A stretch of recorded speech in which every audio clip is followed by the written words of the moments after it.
Welcome to Ehana Kako, a weekly program on the ThinkTech Hawaii broadcast network. I'm Keli'i Akina, president of Grassroot Institute, and I'm so glad that you're joining us today. I have a dear friend who's going to be with us, an economist, but more than that, a true educator, somebody who is shaping the minds of a future generation of young men and women, especially in the area of economics. And today would be a great program to share with your friends, especially if they would like to learn. What is economics? How should we think economically? How do we do that here in Hawaii and across the world? We're broadcasting to you from the beautiful Pioneer Plaza, the place where kings have stomped, and we're going all across the world. So aloha to those of you who are not in Hawaii. Come, help us to build our economy over here, and we hope to visit you as well. My guest today is economist and professor of economics, Ken Schoolland. Ken has not only been a good friend and compatriot in thinking through the free market with me, and indeed, he is a scholar at the Grassroot Institute. Ken is one of the leading figures in bringing free market thinking across the world. We'll talk a little bit later on about the publications of his, which have been translated in dozens of languages. But we'll open up by talking about what the free market is all about, especially as Ken is involved in what we call today's program, educating free market thinkers. So please join me in welcoming Ken Schoolland to the program. Ken, so glad you're here. Yeah, thank you very much. Well, we always have good fun sitting down and talking. Indeed. Whether we're making fun of each other or the world. You know, economics sometimes seems like such an esoteric subject. I mean, few people know what economists do and what economics is. It's kind of like my profession. What's a philosopher? I was talking to someone at the gas station once, and I said, well, I'm a philosopher. And he says, sort of like a shrink? Yeah. But, you know, what exactly is economics, Ken?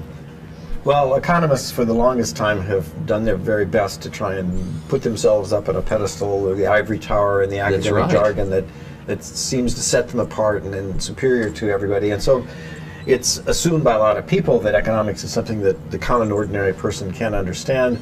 And so we have to leave our fate up to the to the powers that be. In fact, it used to be a branch of philosophy itself, and a very famous economist, Heilbronner, called economists the worldly philosophers. Mm-hmm, yeah. Well, actually, it properly belongs in philosophy, I think, because philosophy is the basis for how we make all of our judgments and decisions. And so economics is not merely a practical way of running a company, a country.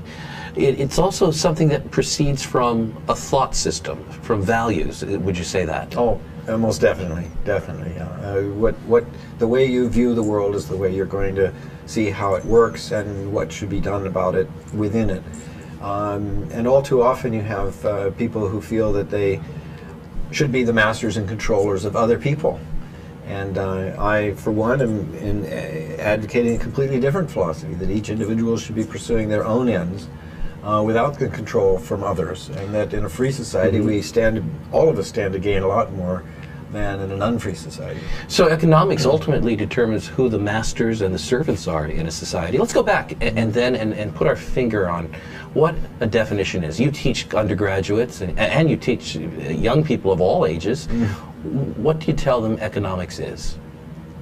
Well, it's a way of viewing how the world works. I mean, we're always trying to, I mean, the original Greek root of the word is to manage the house. Well, the oikos, the house. Yeah, and by this we're looking at the broader house, our jobs, our employment, our relationship with the people we do trade and commerce with in society. Not only at home, but around the world, because the world through the market is an extremely complex system of interweaving the work and incentives of millions of people all around the world just to produce pencils. Well, let's just start just with the house then. You say economics comes from the words for managing the house. What are some principles that pertain to any household managers that they would figure out as they were managing their house? That ultimately become economics. Well, a good point, and I think we can go in this nice direction. In the house, you usually try to say, well, we keep our expenses within our budget. You know, how much we have income that tells us how much we can spend. Remarkable idea.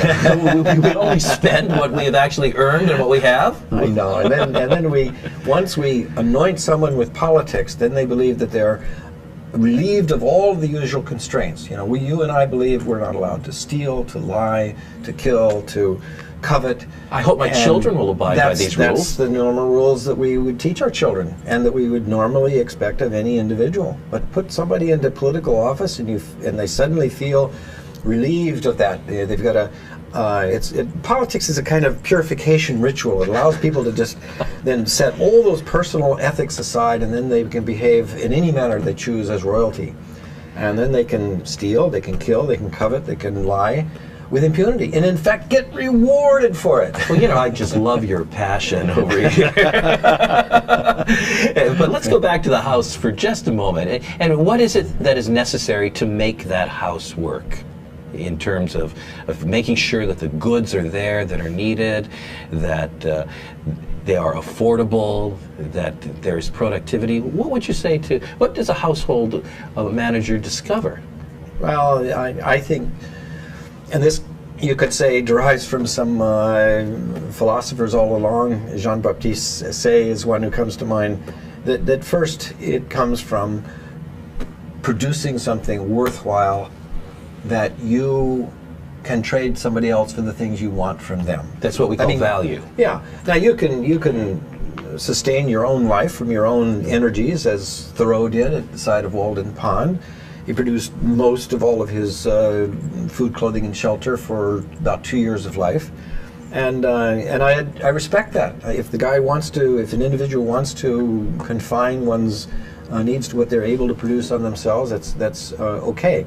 But most people really enjoy the riches of life that we have by specializing, trading with others, with their talents and time and resources that each person has differently.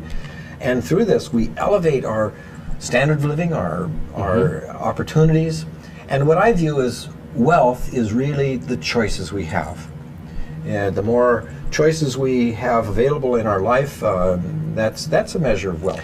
Not the gold we've stored up, yes, but how many choices we have. Well, this is just wonderful hearing you talk about the creation of value, the production of value, because you're approaching economics in this house from the point of view that we produce something. We are producers, rather than from the point of view, I am a consumer. And I think that today, many people, young people, launch into the world, whether it's to their college education or their post-college education or their jobs and so forth, with the mindset that economics begins with the choice of which credit card I'm able to qualify for, and which loan I can get from the government, and which bills I can get my parents to pay. So there's a very different mindset. We tend to begin economics today with the attitude we are consumers. Would you say that that's part of our problem? That's pervasive in the political world, where this notion of the Keynesian view of economics is that spending is all that matters. Just the more we spend, the better off we're going to be.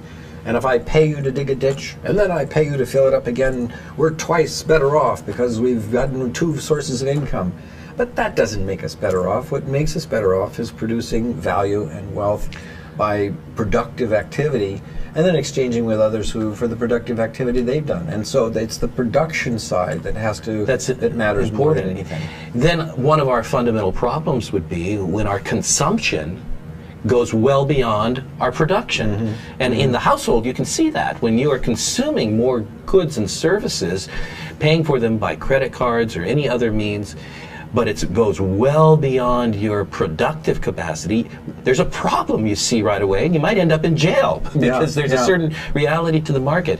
But what happens in government and in our economy at all when that happens? Well, there's always a price to pay in our individual lives, and you and I know this as Taanstoffel. There ain't no such thing as a free lunch. Yes, Taanstafl.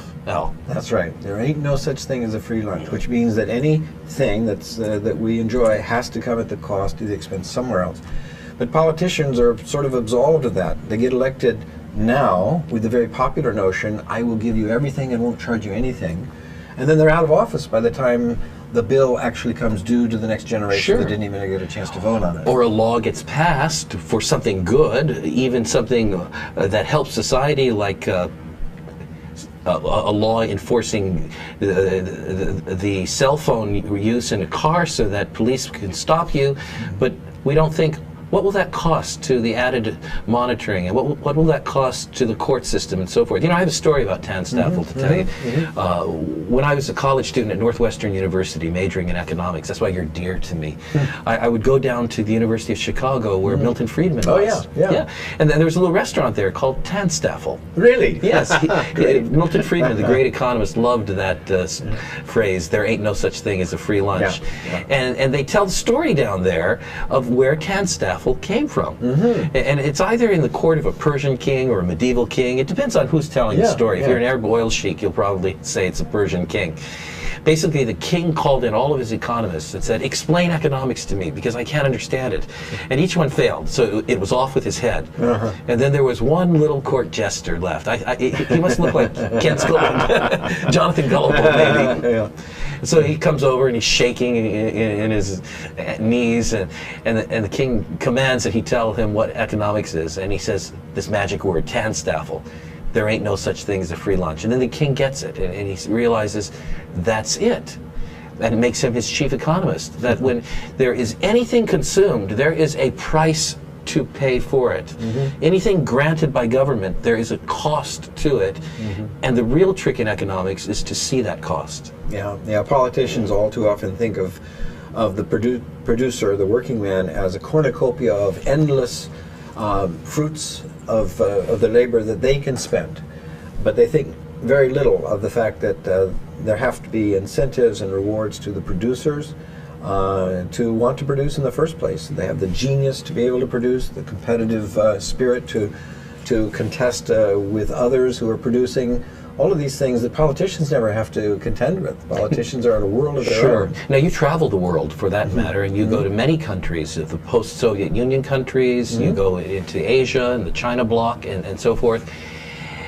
Does the way a society structures the ownership of property, the means of production and so forth, affect the incentive of an individual to work and produce value? Oh, absolutely. Probably the biggest drain on the talents of the people around the world is the lack of property rights. And we enjoy a measure of property rights here, but it is much more lacking in most other countries of the world. I mean, by the large number of countries in Asia and Africa and elsewhere where property rights simply don't exist. And it's a tremendous disincentive to work, because why? The government's just going to take it away from you tomorrow once you produce something.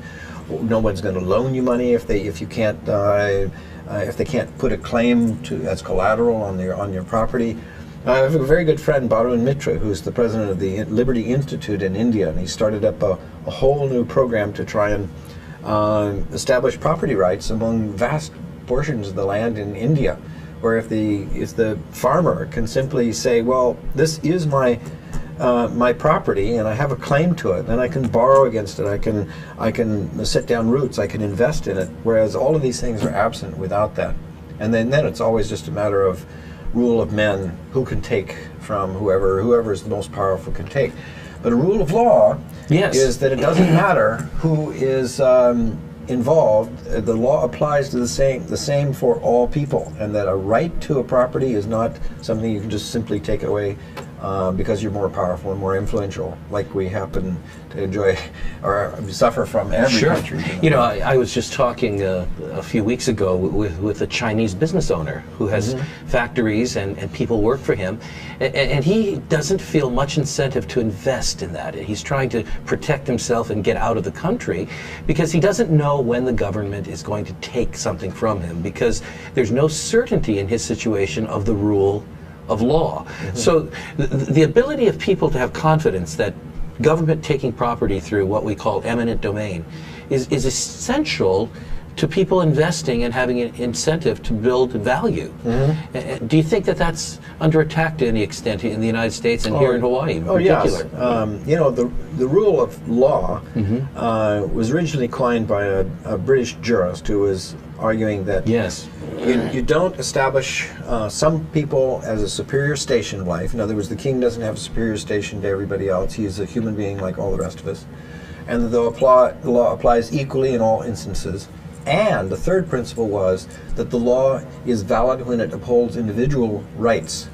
You know, any law, we're not, when we say the rule of law, we're not just saying any law is okay. You know, the law that put Jews in the prisons during the Holocaust was not a just law. So the law that sent slaves back to their owners in the 1800s because the Fugitive Slave Act, for example, was a law, but it's not a just law. Sure. By just law, we're referring to a law that protects individual rights and applies it the same for every person. Well, we'll come back and talk a little bit more about the importance of the rule of law when it comes to a good economy. I'm Keli'i Akina with my guest, economist Ken Schoolland. You're watching a Hana Kako, which is a weekly program sponsored by the Grassroot Institute on the ThinkTech Hawaii broadcast network, and we will be right back after this. Aloha, I'm Jay Fidel, founder of ThinkTech Hawaii. We are a digital media nonprofit that covers things that matter to tech, energy, diversification, globalism, and progress for our state, the state of Hawaii. We broadcast on community television and on Oceanic Cable Channel 16. We also stream our shows and interviews live on the internet as both radio and video, and of course we post them here on YouTube. We collaborate with the Hawaii Venture Capital Association to present monthly luncheon programs on subjects of interest to the business community. And we write for the Honolulu Star Advertiser. ThinkTech works hard to raise public awareness in Hawaii. Check out our website, thinktechhawaii.com, and come to our YouTube channel, ThinkTech Hawaii. We hope you support our mission and that you like our work. I'm Jay Fidel. Mahalo. Welcome back to Hana Kako. I'm Keli'i Akina with the Grassroot Institute, and that's where we promote individual liberty, free markets, and limited accountable government. Those are things I believe people across the board, regardless of political party, regardless of religion, believe in. And one of the wonderful delights we have is getting to know people who are our grassroots scholars like Ken Schoolland, the economist today. He's also a professor at Hawaii Pacific University where he teaches economics. And what we're talking about today is educating young minds for the free market. But I think all minds need to be educated in terms of how to think economically.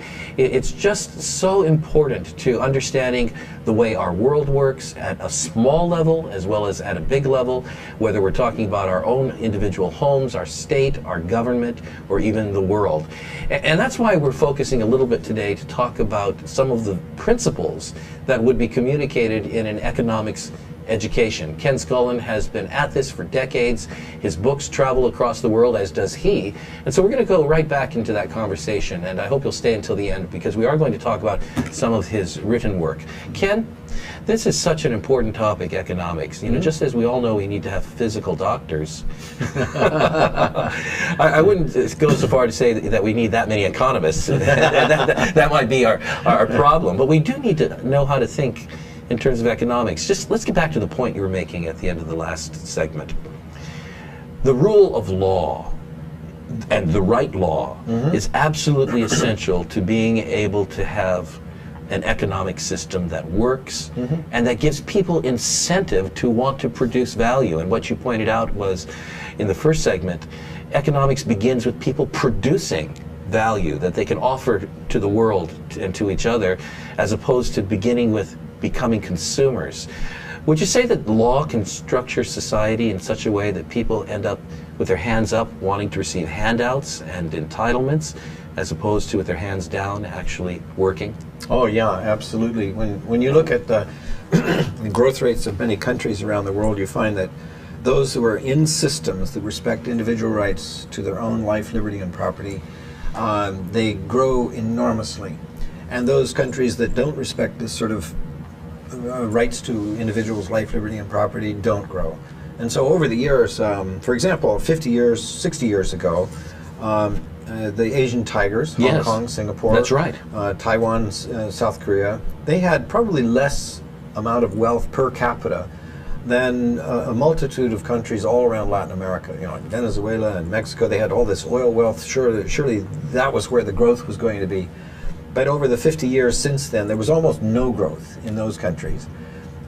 Maybe the biggest amount of growth you could find in Brazil, maybe 3.5 times the amount of wealth per capita that changed in 50 years. But in Hong Kong and Singapore, it was 35 and 40 times as much wealth per capita, even with a growing population, because they had freedom, they had property rights, they had respect for individual transactions, they had the right, the very, very low tax rates, and they didn't have democracy as such. I would say even Singapore had a very autocratic one-party rule, and in Hong Kong it was either ruled by the British or later by the Chinese. But they had economic freedom, and that kind of freedom, being left alone, but secure in your contracts and your agreements and your rights to your wealth, gave impetus for enormous growth that benefited everybody. All the people in those societies now are better off than the people in their former colonial rulers. For example, England doesn't have as much wealth per capita as Hong Kong does, or Singapore. And but it's not just because the Chinese are so industrious, which of course they are, and I have to say that because my wife is Chinese. But the Chinese in the right system can grow very much. Absolutely. You know, the Chinese in the People's Republic of China during the Cultural Revolution, the Great Leap Forward, suffered enormously under a very oppressive system. Once they got freed and were allowed economic freedom, and certain provinces of China are even freer than Hong Kong and Singapore. Certainly. They had extraordinary growth. Those were the engines of growth for China. And other provinces were probably the least free in the world. They have the, and people are moving, as they always do, from places of repression to places of greater prosperity and growth. Just as we see the difference between North Korea and South Korea. Night and day. Absolutely. And what I like is the fact that you're pointing specifically to the principles that are responsible for this economic difference. As you know, the Heritage Foundation, one of the big think tanks in our broader network with Grassroot Institute, has produced a report of the world's most economically competitive zones and the greatest free markets on earth. Number 1, Hong Kong. Number 2, Singapore. And it's not by accident. You know that we stand for individual liberty, a free market, and limited accountable government, the rule of law. These are the things that the people in those regions have had, especially in Hong Kong, and that's why Chinese flock there, and in Singapore as well, where you have individual liberty, free markets, and limited accountable government. So how important is it to get these ideas into our policymakers' minds, into the general populace, into the school system educating people? How important is that for the sake of the economy? Oh, absolutely crucial. And I'd like to point out to the third country on the list. Yes. New Zealand. Now, the Economic Freedom of the World Index, it's produced by the Fraser Institute in Canada, is very similar It's a to the one similar by, one, yes, but there's a little difference between the Heritage difference in the way that they Foundation. analyze the data and so on, but they come up with at least the top-ranking countries are right up there for the same reasons. Now, New Zealand, I like to point to because it was an example of where the socialists of New Zealand, the Labour Party, in 1984, undertook these most radical free market economic reforms in the 20th century, I would say. They had gone under the Nationalist Party. They were very heavily in debt. They were very, very slow growing. Finally, the credit ran out. Nobody was going to lend them any more money because they of all the horrible controls that they had over their economy. But the Labour Party, with the Hayekian model that was introduced by Sir Roger Douglas, freed up the economy in a radical manner. Yes. They ended farm subsidies within 3 months, from the most heavily subsidized farmers in the world to 0 subsidies, and the farmers soon became more prosperous than ever before on less land, because they were producing smart instead of just producing the subsidies. What I hear you suggesting is this. In your examples of a communist country, of a country that has shifted from British to communist control, or a more authoritarian country like Singapore, or in the case of New Zealand, a socialist country, what I'm hearing you suggest is that the overall political framework is not the main thing when it comes to a good economy. That regardless of the overall political framework, people can make good choices about the kind of economic system they have if they will be based upon individual liberty, free markets, and the rule of law. Is that what you're suggesting? That's right. The political elite always want to remain in power. So if you can at least have the political elite be contained with political power, but allowing freedom of people in their own pursuits of their own life, liberty, and pursuit of happiness, that can be done. And it's being done, I'd have to say, better in the People's Republic of China than in the United States in many ways. I think the United States is becoming increasingly pervasive in their controls over people's lives. That's right. And saying, well, it's from democracy, but it's not from democracy that you get rights, you know. In countries like People's Republic of China are experimenting and allowing much more in the way of the rights in the economic arena, especially in these economic zones along the coast and so on, that are being so productive, that it's causing them to soar, the United States to languish, as Europe, as Japan, and I don't see any change in that pattern for the near future. And thus, the United States, in order to continue having the government spend so much, they have to borrow over $1 trillion from the Chinese. Now, this is, you know, if somebody had said 20 years ago that the biggest free market country in the world, the United States, would soon be borrowing $1.2 trillion from China, the biggest communist country in the world, most people would have said, you're off your rocker. And a lot of things. Who would have said just 6 years ago that the way to solve the economic problems of the country is to triple the money supply, the monetary base in this country? You know, something that at the time, 6 years ago, most people would have said that's just incredibly inflationary. You know? Well, in a lot of ways, it goes back to the simple principles we were talking about in the first segment. I mean, here, China today is the largest single holder of debt of the United States. And yet we can go back to your simple model of a house, managing a house. The household manager knows that when you are consuming more than you are producing, you are losing value in that proposition, and you have to pay the pipers sooner or later. But somehow, when it gets so big that we're talking about the federal government of the United States with the capacity to print money, so to speak, or to sell bonds, we lose that fundamental value. Do you think that, and this goes to an issue that I know is near and dear to your heart, do you think there should be that much difference between the way a household or a business is run at a micro level and the way a nation is run at a macro level? Actually, no. I think that the principle of operating a budget is the same. Just that with the federal government, they've got the right to print up money. There you go. My greatest example, the $100 trillion note that was printed up by the government of Zimbabwe a few years ago. You've got a full pocket full of those. You're a big man. Yeah, that's right. So, you know, one could be very rich, and this is what our own government is doing, what the governments of Europe, England, Japan, they've all been doing this in a big way. And it is going to come home to roost. What it basically means is an enormous transfer of wealth from the people who depend on these for their daily life of buying food, clothing, and shelter, and earning it as a paycheck, and those who then have already gotten rid of this sort of stuff in favor of the things that are gaining in value as an alternative. Land, gold, investments of various kinds. And this is a huge transfer of wealth from the poor to the rich, I'd say. And this is happening as a terrible consequence of the monetary policies that are being touted as being the rescue of people, when in fact they're rescuing certain influential special interest groups in the banking circles, investment circles, but at the expense of the general population. You know, we've got many listeners and viewers actually who understand to a T exactly what you're talking about, because they've had the privilege of a very good economics education. But unfortunately in our country, those who have that are few and far between. And with no, ill intent in my saying that, I think you play a very important role as an economics educator. And one key concept that helps us to understand what you were talking about in terms of fiscal policies is that there have been two competitive ways of looking at economics for the most part. I mean, there are many ways, but two that have been at odds with each other in our country, and one of them, of course, is what has given rise to the way the federal government is managed and financed today.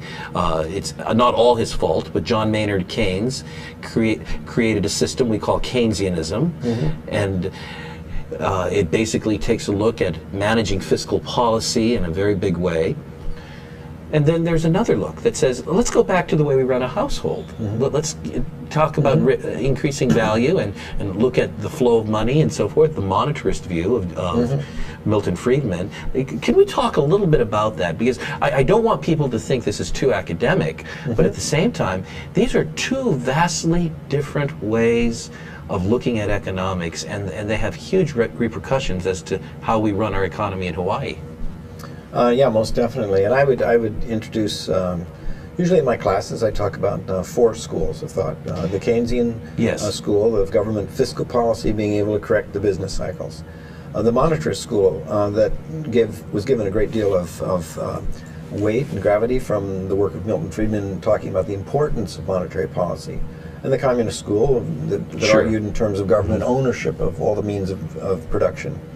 But a fourth that I also present is the Austrian School of Economics, that of Hayek and Mises.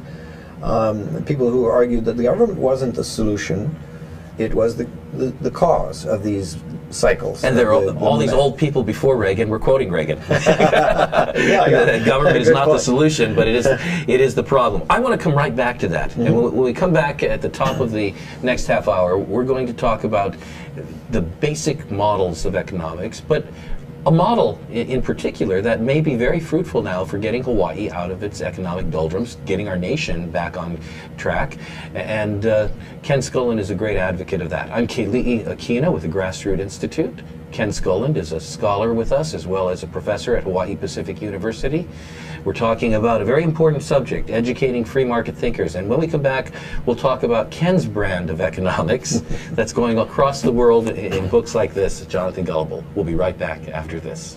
Aloha, I'm Nicole Horry for ThinkTech. For nearly half a century, the Hawaii Foreign Trade Zone No. 9 has brought the benefits of the Foreign Trade Zone program to Hawaii businesses and entrepreneurs. DBET, the Department of Business, Economic Development, and Tourism, operates Hawaii's Foreign Trade Zone program to encourage international business and economic development. The Foreign Trade Zone's mission is to increase the amount of international trading activity in Hawaii, thereby providing employment opportunities for the residents of our island state.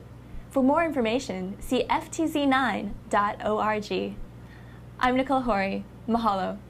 That's right. Well, you know, and this has been fascinating. Aloha and welcome back. We're in the third segment today of Ehana Kako, our weekly broadcast program on ThinkTech Hawaii. I'm Keli'i Akina with the Grassroot Institute. Ken Schoolland, economist today, is helping us to understand some of the principles that we need to instill within a younger generation in order to have a better tomorrow. Principles that have to do with understanding how the world works from an economic point of view. When we ended the last section, we were talking a bit about the different economic models. And we're not trying to make this complicated, but point out that how we think about the big ideas, the models we are trying to go after, affects what we do. And if we can get the right model, then perhaps at the polls when we elect our policy leaders or our political leaders themselves can implement the right kinds of policies to bring about the right kinds of results. So back to my friend and economist Ken Schoolland. You mentioned at the polls, and I think one of the things we have to be very cautious about is thinking that politicians will ever be able to come to the right solutions for us, because you don't seem too hopeful about that. No, I don't, yeah. Because when you consider what's popular at the polls is to be able to promise more goodies from government and charge you less, which means bigger deficits, bigger debt, and all that. And part of what you're saying is that winning at the polls depends on taking advantage of the lack of economic education that people have and offering just shibboleths, so to speak, rather than real solutions. I think even Keynes would have been John Maynard Keynes, who first propounded this idea that the government's fiscal imbalance could during bad times could be offset then by surpluses during the good times. I think even he would be shocked today to find that his prescription promised a very popular thing to the politicians that they could never let go of, that they would have to do the deficits all the time to get reelected, and then way down the road there was going to be a toll to pay for that that kind of promise. And you know, and I don't want to give him all the blame, because I think he was he was a deep thinker and deeply rooted in principle. But when he pointed out that one of the greatest economic drivers could be the military-industrial complex, eyes lit up all over the place, and somehow people got the idea, if we drive this military-industrial complex, we can drive the economy. So as that goes, so goes the economy, with an ever-ending, never-ending spending list and growth and capacity that just becomes incredible, unsupportable economically.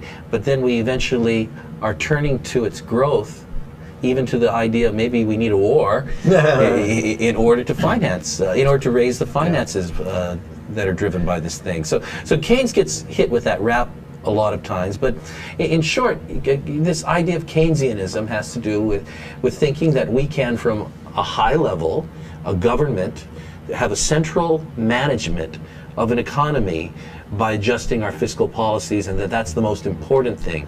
Now, on the other hand, we have something put forth by Milton Friedman in his wonderful early days, especially the idea of a freer market, the idea of letting the competition in enterprise drive forward the economy with as little interference from the government as possible. I might even say that preceding this argument by John Maynard Keynes, 100 years before, the famous French economist Friedrich Bastiat was one who gave the great illustration to the people of his day, who were also saying that destruction could be productive and beneficial to the economy, as Paul Krugman has even said more recently with regard to the World Trade Center. So did Thomas Malthus. The prophet of doom. And he was saying, well, it's a difference between what is seen and what is not seen. Most people can look at the first thing that is seen and not see what is the cost of that down the road. And his illustration of this was the famous case of the broken window. A little kid comes along and he throws a rock through the window of a house, a shoemaker's house, and at first, people come out and they scream at him for breaking this window, but then somebody says, oh, but no, he's helped stimulate the economy, because now this shoemaker is going to have to hire a glazier from the next shop to come over and repair it, and the money that he spends on that, well, the glazier will be able to spend on hiring more people, and then they'll have more money. It's the old Keynesian multiplier effect. All this money is being spent, and therefore the economy has generated positive benefits by this kid destroying this window. Just like warfare is considered to be good because of the destruction that results. But what is not seen, says Bastiat, is, well, what was lost? What could this shoemaker have spent that money on positively to produce a better living? And he would have spent it on something else that would have been productive, but that's not what is seen. So therefore, people misplace their direction, and they think that the destruction was good, when in fact destruction is destruction, and you're giving up some other things you could have had. In the same way, the multiplier principle that $1 spent gives a wage to another who goes out and buys something, giving a wage to another, and so forth, has been used to justify a situation where we don't really have much equity and much value. Take, for example, here in Hawaii, the tourist industry is justified by the fact that it brings tourist dollars, which through the multiplier give wages, but they end up being wages to low-wage earners. And if you look at the real equity, who owns the business of tourism, the hotels, the airlines, all of the global marketing? It's owned outside of Hawaii. And so the multiplier sometimes masks the fact that we don't have what you talked about in the very beginning, value. And the same thing with the military, with the role in our industry. It brings a multiplier dollar for wages, but it's not an industry that we own and have value. I suppose if we were Singapore, we might say we should just basically own the industry and be a vendor to the federal government and to our allies. Now, let's go to the second model. You talked about fiscal control from a high commanding point, which would be Keynesianism. What about monetarism of Milton Friedman? What are the broad strokes of that, and what does that have to contribute to our thinking? Well, the argument is that the Federal Reserve or the central bank, the European Central Bank or the Bank of England, Bank of Japan, they can wisely make judgments about how much money supply there should be, what the interest rates should be, and so on. But they are political institutions, and they create money for the interests of their special interest groups, largely the banking sector, and create a huge bubble, essentially, of expanding credit, which then has to pop. And when it does, then there's winners and losers along the way, and usually the debtors are the winners from this consequence in terms of being able to pay off money with cheaper, paying off debt with cheaper money and so on. I mean, there are lots of consequences, but I'd say that the Austrians critiqued that, saying that when the government got away from the gold standard. In fact, I hate to cut you off here, but let's begin our final segment with a summary of the Austrian School. So what you've done basically is let us know that monetarism has to deal with the flow of money. Keynesianism, the fiscal policy, monetarism, the flow of money, and yet there's a third solution. And the reason I want to get back to that in our final segment is because I don't think there's any more eloquent presentation of the Austrian economics or understandable than a book called Jonathan Gullible, written by Ken Schoolland. This is Keli'i Akina with the Grassroot Institute. We'll be right back with Ehana Kako on the ThinkTech Hawaii Broadcast Network. And much thanks to Jay Fidel, our producer. And we'll come right back for our final segment with Ken.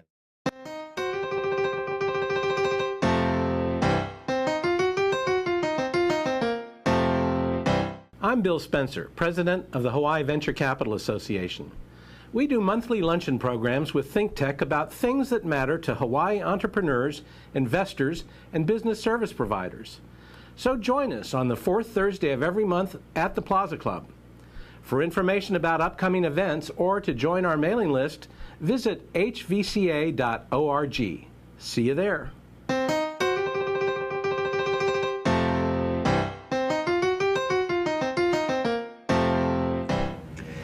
Aloha and welcome back to our final segment of Ehana Kako on the ThinkTech Hawaii Broadcast Network. Again, I want to give my thanks to Jay Fidel and the entire crew that do such a great job reaching out to the entire world.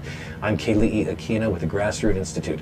Economics is essential as part of the education of young people, as part of the education of citizens, as part of the education of policymakers, political leaders, and yet we're not doing the job that we need to do.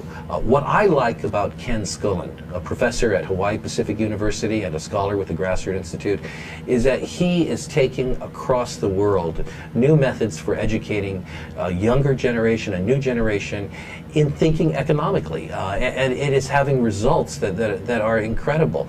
We're going to conclude our time with Ken Schoolland today by asking a question, Ken. What is the new brand, well, it's not that new, but what is the brand of economics that you think would be really a good answer to the problems that we face in the United States and in Hawaii? Well, I thought that New Zealand had it right when they adopted the ideas of Friedrich Hayek in trying to diminish the role of the state, because the state is always responding to special interest groups and will, I think, make more perverse the consequences of government interventions. In other words, whether it's fiscal policy being managed or monetary supply being managed, there still is a problem. And the problem is the state has such a big role in the economy. And I don't think you're saying get rid of the state, because I know you believe in the rule of law. I know you believe in some level of reasonable regulatory law, but you're saying let's reduce it. So what's the alternative then? According to this Hayekian, Friedrich Hayek or Austrian School, with a smaller government footprint in the economy, what would we be able to do? Well, people would be able to pursue their own ends. motivated by their own incentives and drives, and they would not be being manipulated by the government, because there's always this feeling that, well, politicians are scoundrels, but put them all together into a single room, you've got a big, wise government agency that can suddenly control our lives. Well, I'd say if they're a bunch of scoundrels, then they're going to come up with bad solutions. They would be making things worse rather than better. And you ask a survey of anybody, do you trust the campaign promises of politicians? Almost universally, the people say no. Who's more likely to get elected? Sure. An honest politician or a dishonest politician? People almost universally say, well, dishonesty seems to be rewarded in politics. And do you think that the politicians have higher moral standards than you, or lower? And they say, well, certainly not any better than mine, and yet they're in position to use all this force over my life. And I'd say that the Austrian economist argues that the people in politics don't have any better wisdom or judgment than the general population, and that they are often using their powers to the benefit of special interest groups. So best in a free market society to minimize those interventions, get rid of them as best as possible. If the government has a legitimate role of police, courts, and defense to protect people's rights, then let them focus on those things and be efficient at that first. And once they get that right, then, and they can prove that, which they haven't yet. Once they get the board of water supply right, once they get the post office right, and so forth.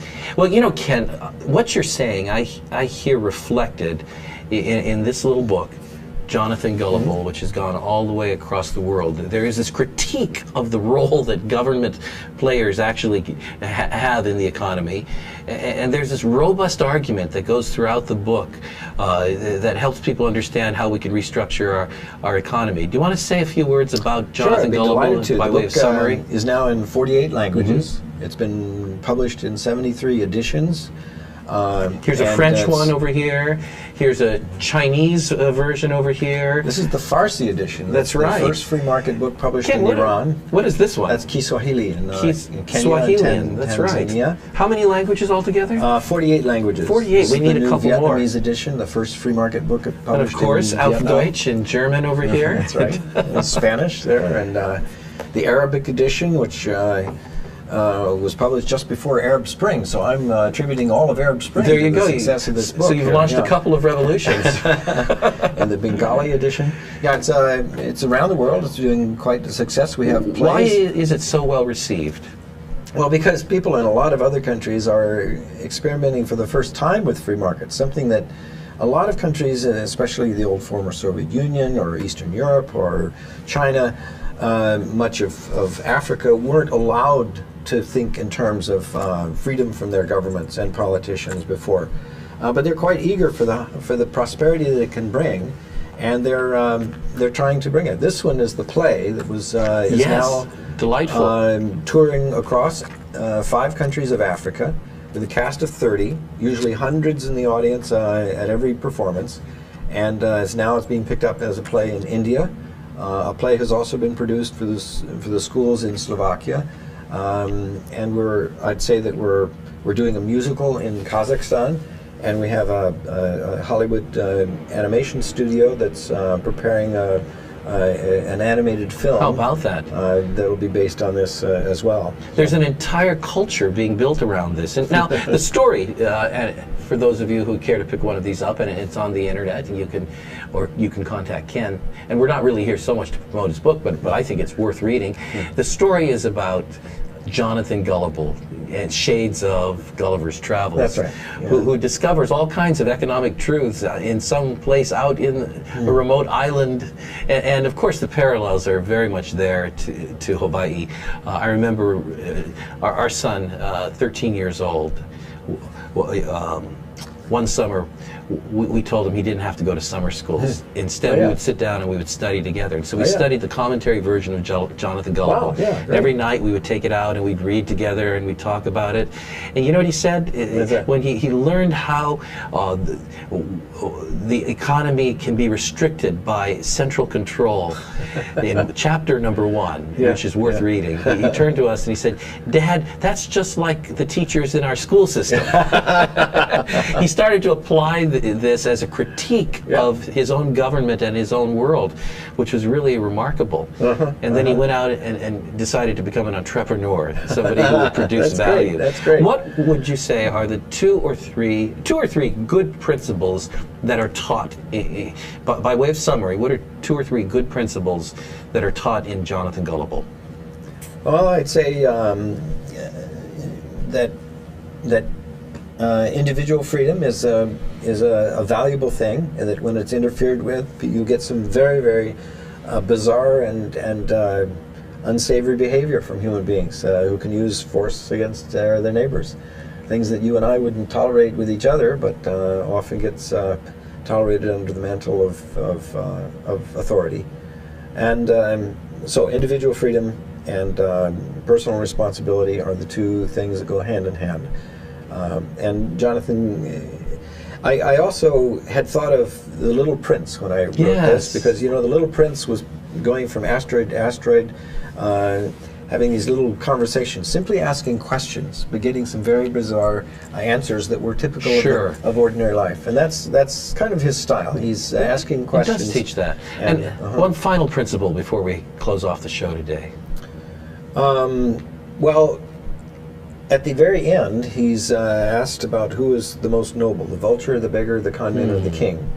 And he has to say that even though the vulture has a bad reputation, he's the one that's doing something useful and productive, whereas the others that he's given, by contrast, are simply taking from others or deceiving others or using force against others.